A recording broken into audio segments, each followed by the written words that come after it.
Hola, ¿qué tal? Me da mucho gusto saludarles, estar en comunicación con ustedes aquí a través de Juan María Naveja Comunicación en Facebook. La verdad es que uno esperaba que después de que el presidente de la República estuvo en condiciones de salud graves, serias, no sabemos hasta qué grado fue el problema que tuvo de COVID y hasta qué grado hubo un momento en donde los médicos vieron que había alguna condición extraña, una condición difícil de manejar, no lo sabemos, ni lo vamos a saber.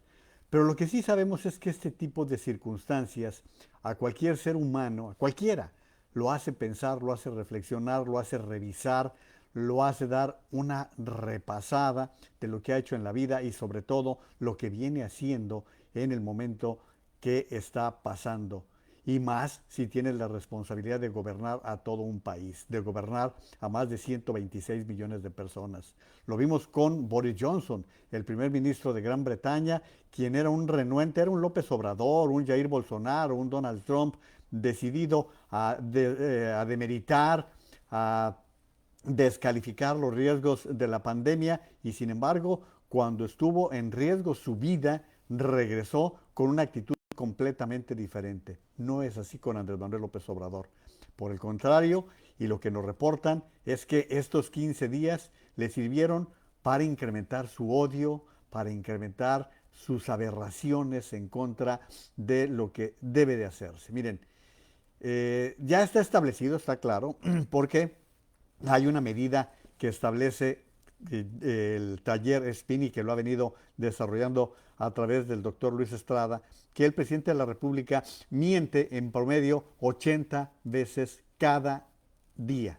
80 veces cada día. Es más, tiene el doble de mentiras de las que registró Donald Trump. Y mire que vaya que se le destacaron durante sus 4 años de gobierno. Solamente en dos, el doble de mentiras de Donald Trump. Allá usted si quiere seguirle creyendo. Pero mire, para mí hay dos factores que ya me parece que es suficiente y que aún los seguidores tendrían que reflexionarlo. Uno, ya pasaron 2 años. Ya pasaron más de 2 años. Y de que tiene el gobierno de facto, ya vamos para 3. Porque acuérdense ustedes que pasando la elección, Peña Nieto se desentendió, le entregó los bártulos a López Obrador y vámonos. Como ya habían acordado, ya habían tenido el pacto de impunidad de que López Obrador no tocaría al licenciado Peña Nieto, como se refiere de él, pues entonces le dejó completamente ya el rumbo del país, el presupuesto del año siguiente, decisiones, incluso la amenaza de desaparecer el aeropuerto de Texcoco ya venía desde septiembre, octubre, antes de que tomara posesión. Bueno, ya pasó tiempo suficiente como para que le exigiéramos resultados. Y sin embargo, le permitimos que todos los días esté hablando del pasado, que todos los días esté responsabilizando a lo que sucedió hace 20, 30 años. Y se refugia en lo que sucedió hace 50 o 60 años que tan mal resultado nos dio.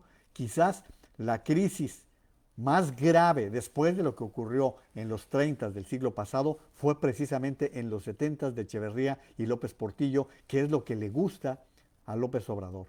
Él va con todo y contra todo, con la época de Salinas, de Cedillo, de Fox y particularmente de Calderón. A Peña Nieto de repente le da algunos toquecitos, pero aún en el caso de Peña Nieto ya tendríamos que decir basta. Basta de estar viendo por el espejo retrovisor. Pero además con acusaciones que nunca tienen un soporte. Acusa, vocifera, denuestra, sin ninguna base. ¿Dónde están las causas reales? Estamos viendo lo de Lozoya, estamos viendo lo que ha sucedido con Rosario Robles, que ya está a punto de negociar.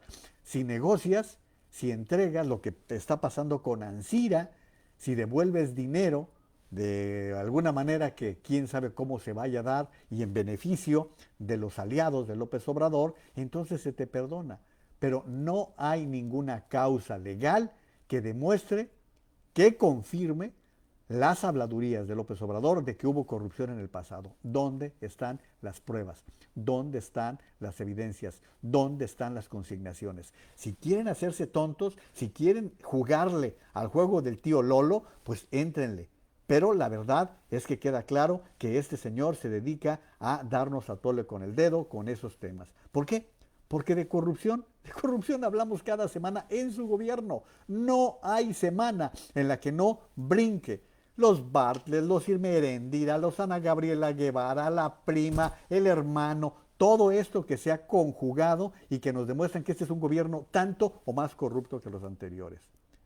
Pero luego viene la otra parte muy preocupante, que nos sigue enfrentando, sigue provocando un choque entre los mexicanos. No hay día en que no descalifique a unos por una cosa, a otros por otra. Todavía no hablaba claro, bueno, nunca ha hablado claro, pero todavía hablaba con los rastros, con los antecedentes del COVID y ya estaba acusando a todos los periodistas, a todos los intelectuales, ya estaba golpeando a medio mundo sin ninguna base, a lo tonto. ¿Sí? Porque tiene boca, porque tiene el micrófono, porque tiene el foro, porque tiene el dinero para poder utilizar las redes sociales y la complacencia de algunos medios que le dan titulares, le dan espacios para todo lo que se le ocurra decir, descalificar, atacar. Otra vez, sin ninguna prueba. Esta semana, el historiador y periodista Héctor Aguilar Camín le pidió que le demostrase cuando había hecho una declaración de la cual lo acusó.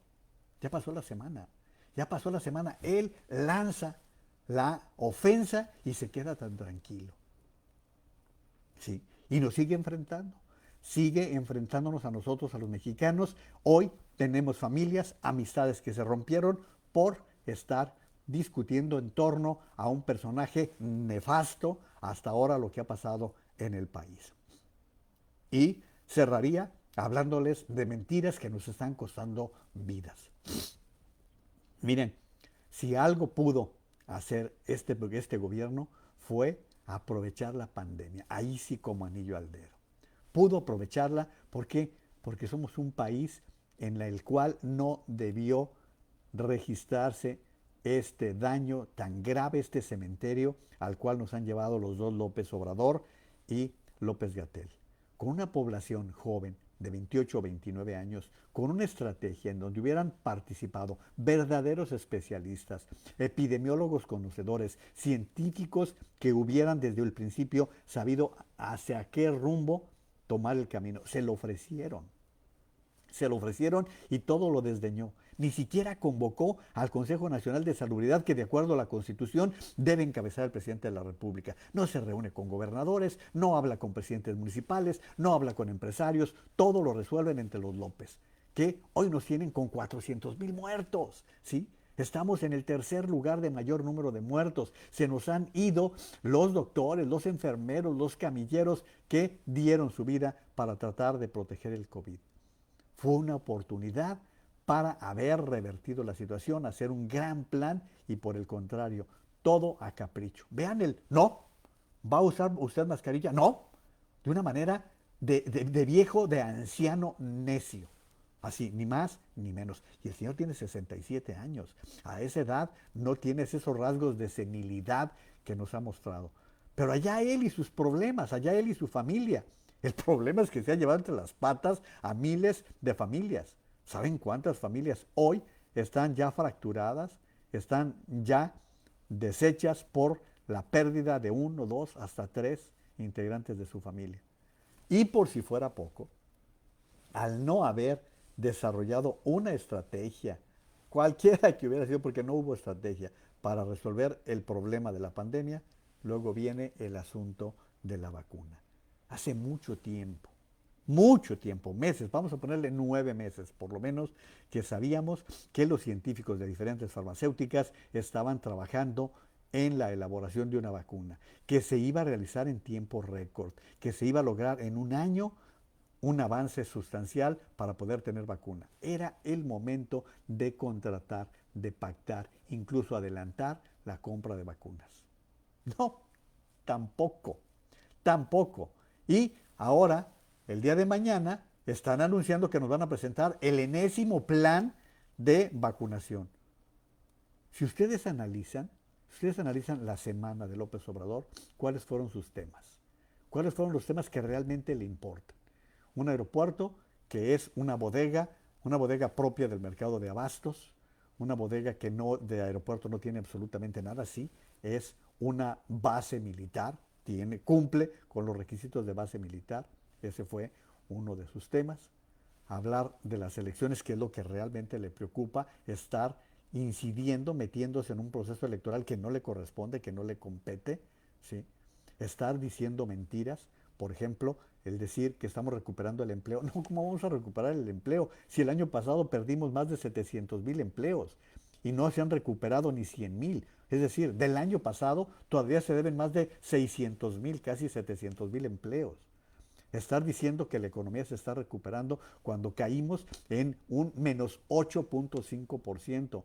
El rebote cuando mucho va a ser del 5% y a condición de que la economía de Estados Unidos vaya bien. O sea, mentira tras mentira, falsedad tras falsedad. Cerraría preguntándole, ¿cuánto tiempo le vamos a permitir y tolerar que nos esté enredando, enfrentando, que esté mintiendo y exponiendo al país a la más grave crisis en la historia de las generaciones que estamos vivas? Ahí se lo dejo. Piénselo, dé una revisada a qué es lo que ha sucedido desde que cayó enfermo, luego y su regreso, y dése cuenta de qué clase de persona, ya olvídese de presidente, qué clase de persona es la que ha permitido que tengamos casi 400,000 muertos, hay quien dice cerca de 30 millones de contagiados, y que México esté en la picota del ridículo. Le agradezco su atención. Ya sabe que de lunes a viernes, 8:30 de la noche, tiempo del centro de México, tenemos una cita aquí en Juan María Naveja Comunicación en Facebook para hablar de los temas que nos interesan, que nos impactan. Hasta entonces.